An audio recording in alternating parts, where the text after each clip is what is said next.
गणनायकाय गणदैवताय गणाध्यक्षाय धीमहि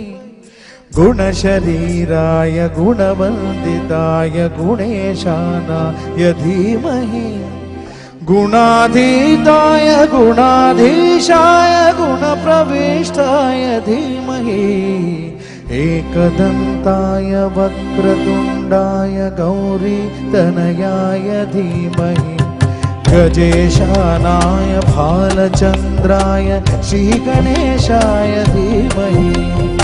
एकदन्ताय वक्रतुण्डाय गौरीतनयाय धीमहि